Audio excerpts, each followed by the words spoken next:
Let's see. Okay, unfortunately I have no conflicts to report.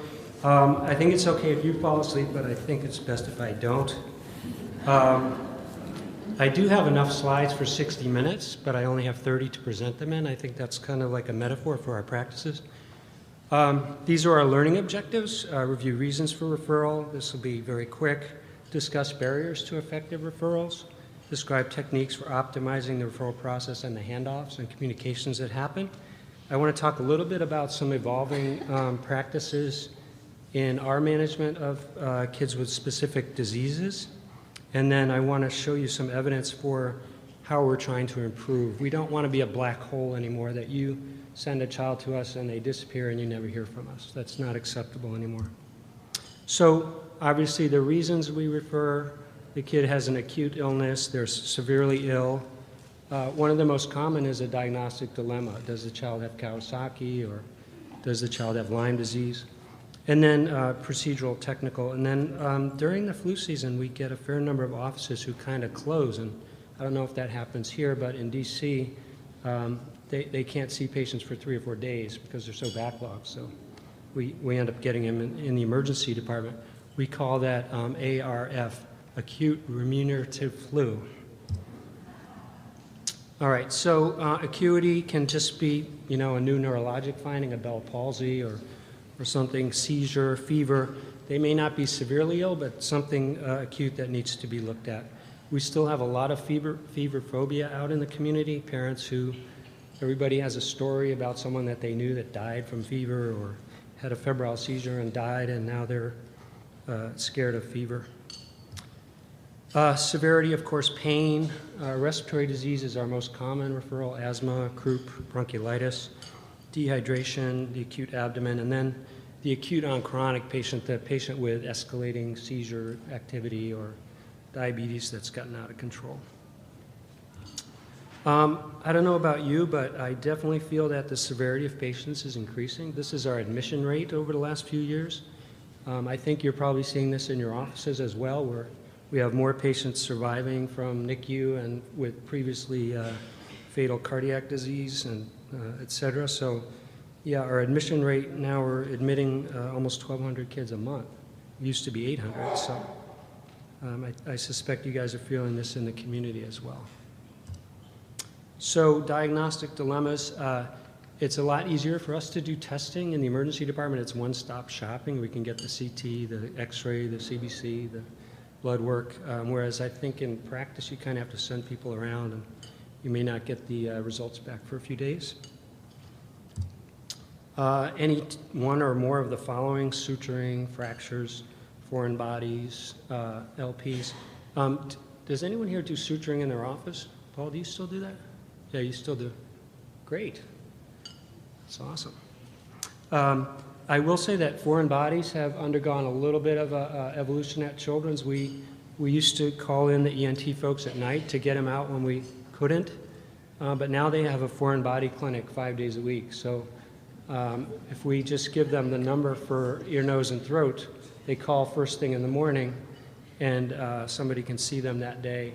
And it makes it a bit easier for the families, because if you've already tried to get it out and you can't get it out, it's unlikely that we're going to be able to get it out in the emergency department, and the patient may need sedation and or the OR. So sending them to the ENT clinic on a Monday through Friday is probably best, because then they can just take them to the operating room if they need to. The one caveat, of course, is the button battery. You don't want to leave that in there. But stuff in the ears and nose is okay. So I hope you guys all know this number, 476-LIFE. It's our lifeline. This is the one phone call you need to make to refer a patient to the emergency department. You don't need to call the surgeon. You don't need to call the pulmonologist. In fact, we'd rather you just call us. Sometimes we get into this anchoring bias where someone thinks they have appendicitis, for example, so they call the surgeon, and the surgeon meets them in the emergency department. Turns out they don't have appendicitis, and then it gets a little confusing and a little convoluted. So if you call us, we're the generalist.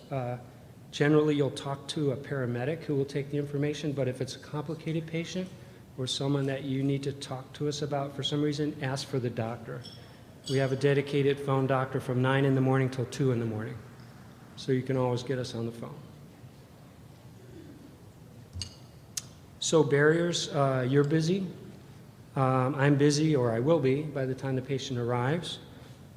Communication, 12% of communication is misunderstood, misinterpreted by the listener. So we've tried to do some techniques. I'll talk about them a little bit. One of them is a read back. So we'll write it down and read it back to you and say, I want to make sure I've got this straight.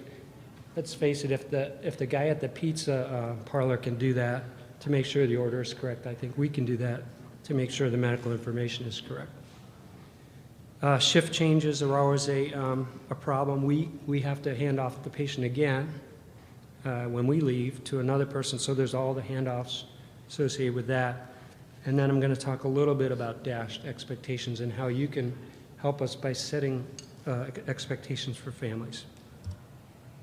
So one of the techniques that we use in the emergency department and when we hand off to inpatient services is based in cognitive theory, where people tend to remember the first thing they hear and they remember the last thing they hear. And the stuff in the middle sort of gets muddled. So that's where you put the details. So you want to give the synthesis first. One statement that says, this is a 16-year-old with severe asthma and I'm worried that he's going to need intubation. Or this is a kid I'm worried about Lyme disease. And then get into the details. And then at the end, you can do the recommendation, and we like to do a double check. We like to read it back to you and say, I want to make sure that I've got the information correct. Again, if it's something simple, you're just sending in a 2-year-old for fever in the middle of the night, it's fine to talk to the paramedic.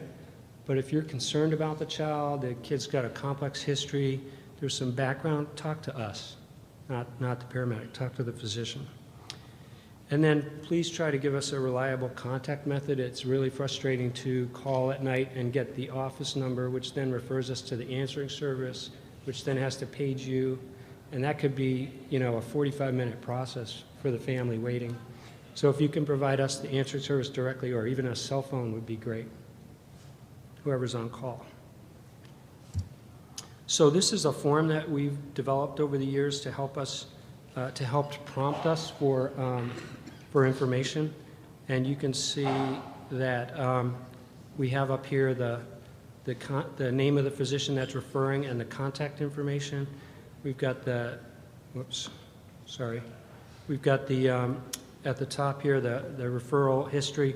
And this is used for not only referrals from pediatricians, but also interhospital. So there's a lot of stuff in here that may not be relevant, repeat set of vital signs, labs, and it goes down, including, and then at the bottom, what are you requesting? What do you want us to do? So how can you help us set expectations for families?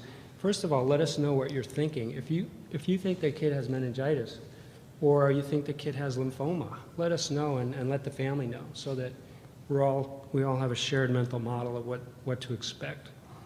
What do you hope to get out of the visit? Do you want a specific procedure? You think the child needs an x-ray? Give us a little bit of your perspective on risk tolerance. I remember a few years ago, we started to get a bunch of referrals for kids with fever, and they sounded okay on the phone, and then when I spoke to the doctor, they had just had a kid with meningococcus who died in the office. So they were very worried about fever, and so understanding that perspective is helpful. It's always useful to tell families about wait times. We can give you a general idea what the wait time is now, but you should understand that the ED is chaotic. Things can roll in.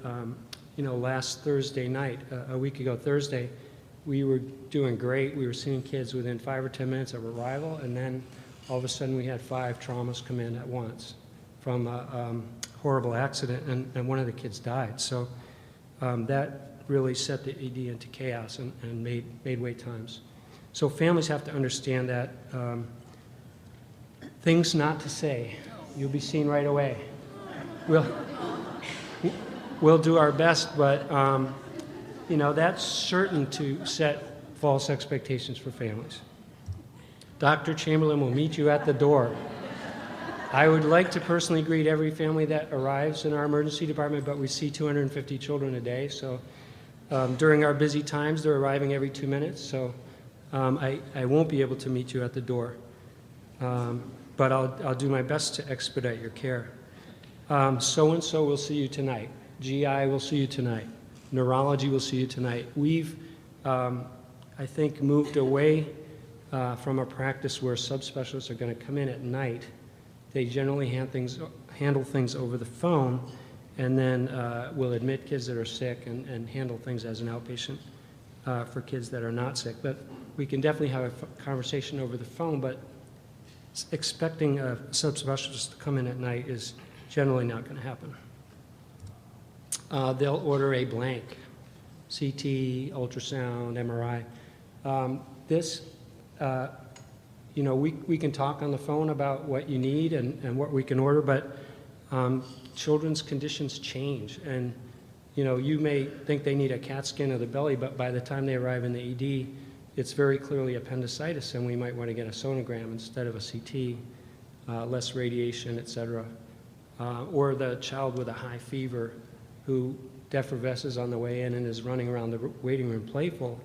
We're probably not going to want to order a CBC by the time they arrive.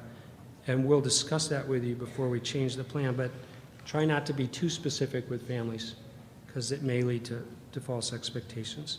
And then a private room, yeah, that would be nice, but we're currently seeing about 90,000 patients in a space that was built for 60,000, so we don't have a private room all the time. So what we've done to improve, 5 or 6 years ago, it took an average of 70 minutes to see a patient, and now we're down to 35.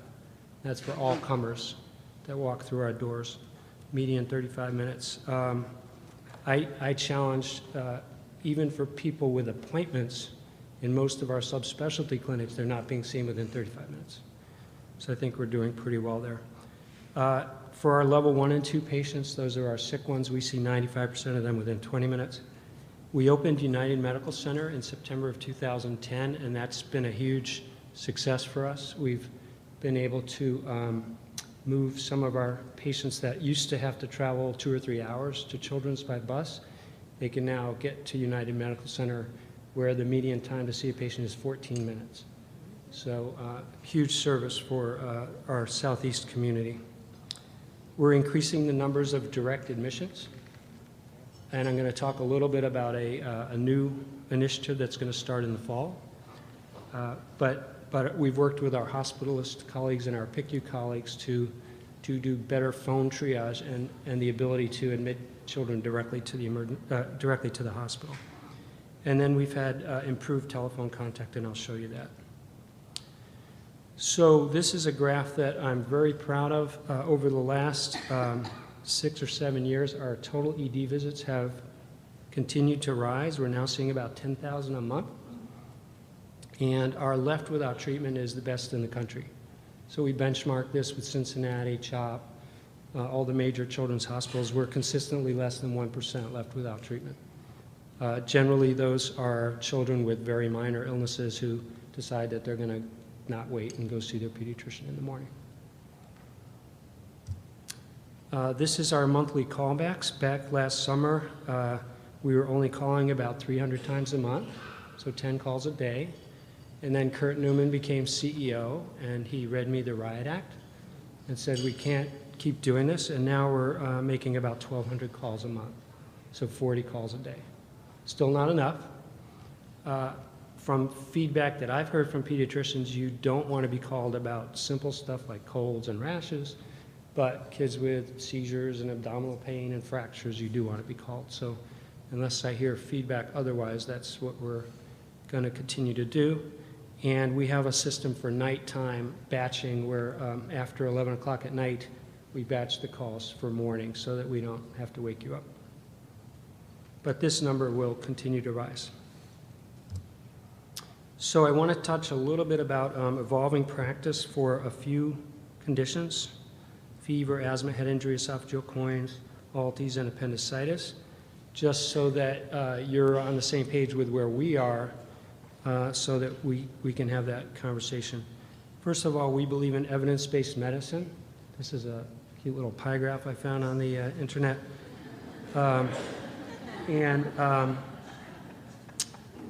We strongly believe in adhering to the Institute of Medicine's 6 domains of quality. Care should be safe, it should be timely, it should be effective, efficient, equitable, and it should be patient-centered. So we try to live by these, and we have metrics for these, all these quality measures. I don't know if this happened by accident or it happened because this is my philosophy, but we strongly believe in not over-testing. We believe that most children are healthy.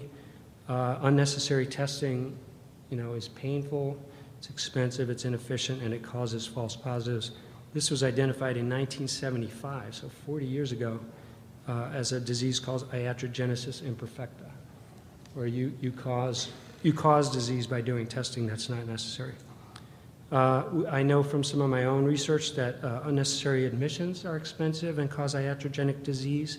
When we've reviewed admissions, and this has been consistent for 20 years now, 25% of the admissions are medically unnecessary.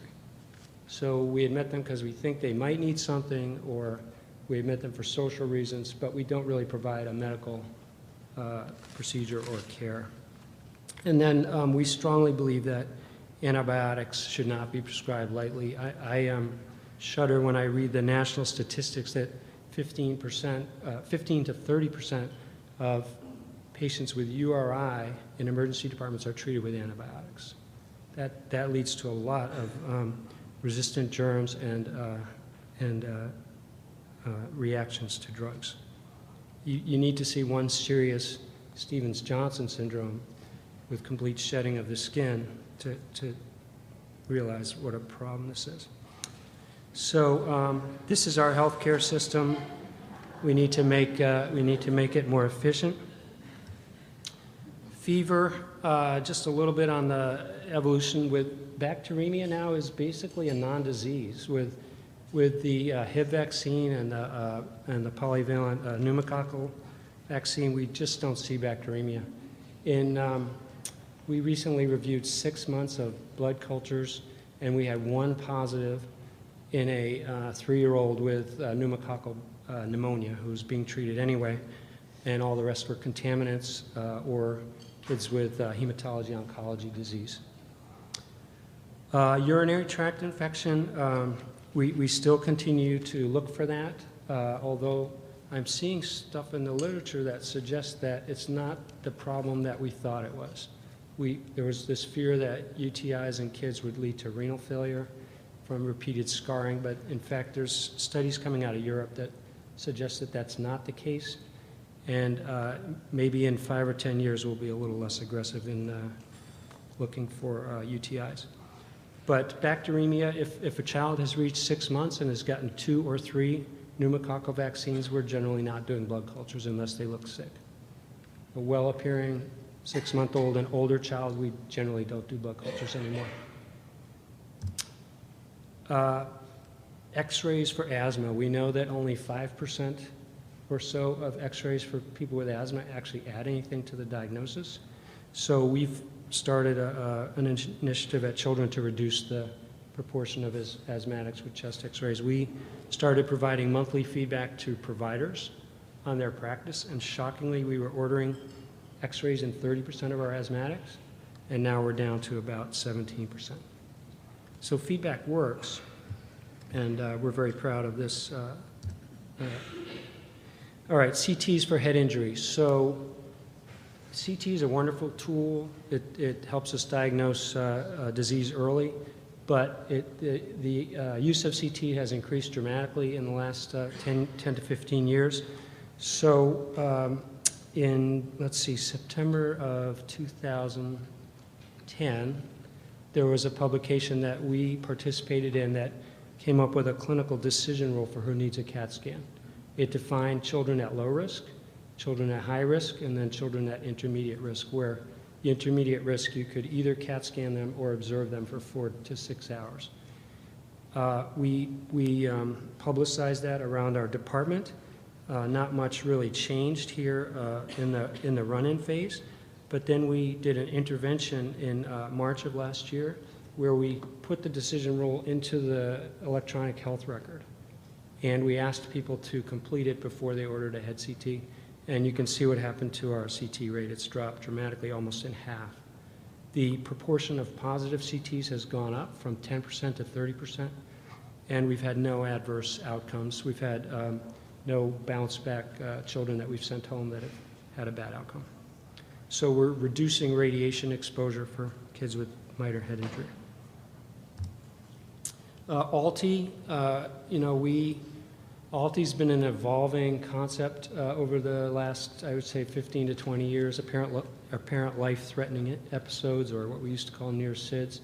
We used to do sepsis workups on all these kids and admit them, and now we're, thanks to a nice review article in Clinics of North America, we're kind of bifurcating or dichotomizing into obstructive ALTI versus central. Central apnea or central ALTI we take very seriously because something's wrong with the brain. They're forgetting to breathe, and that could be something serious. But obstructive ALTI, where a kid has a choking episode or some formulas coming out of the nose, or they're trying to breathe, then we look at the upper airway, and we might do x-rays of the airway and listen and have an ENT follow-up. But those are less serious, and so we tend not to do sepsis workups on those. Appendicitis, I think Dave Matheson is going to cover this a little bit in his talk, but we've, over the last 10 years, have done a lot more imaging. We rarely take kids to the operating room anymore without some kind of image, and that has reduced the false positive laparotomy rate from about 20% to about 2%.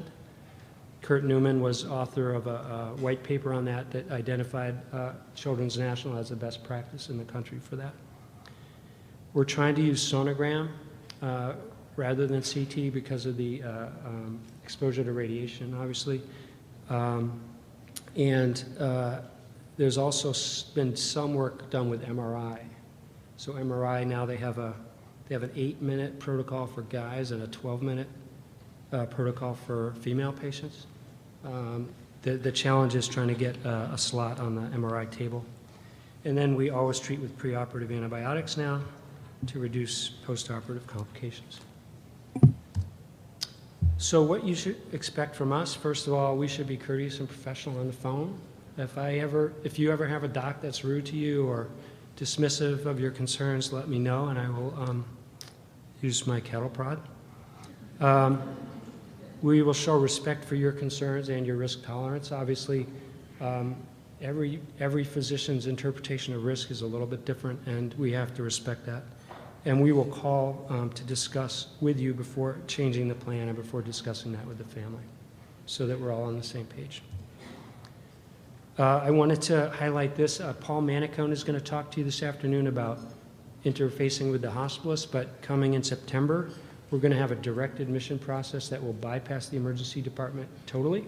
So if you have a child so direct admissions now, we feel pretty comfortable doing them from other emergency departments where the IV's been started and the kids had some labs and some imaging, but this is for pediatricians. So you've got a child in your office that you're concerned about, you think the child needs to be admitted, they can go to this admission unit. It'll be staffed 24 hours a day by phone with someone who has admitting authority. And then for the peak 12 hours each day, there'll be a dedicated unit with a physician and nurse and tech up there to do the procedures. So you don't have to tell your families that they have to go to the emergency department. They can go to this nice, that's my 5-minute warning, nice, cushy inpatient unit. If you have concerns or suggestions, please email me, jchamber, or call me. I'd love to hear from you, and I'd love to fix whatever issues you have with our referral process. Now, take questions.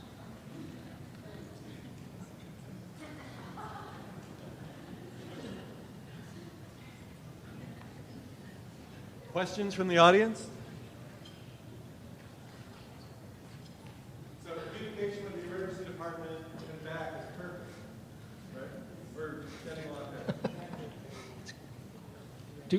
How many people get faxes from us the next day? Okay. Because if your name is in our master database, which it should be, and your fax number is there, then you should be getting a fax from us for every visit where you're identified as the primary care. Thank you.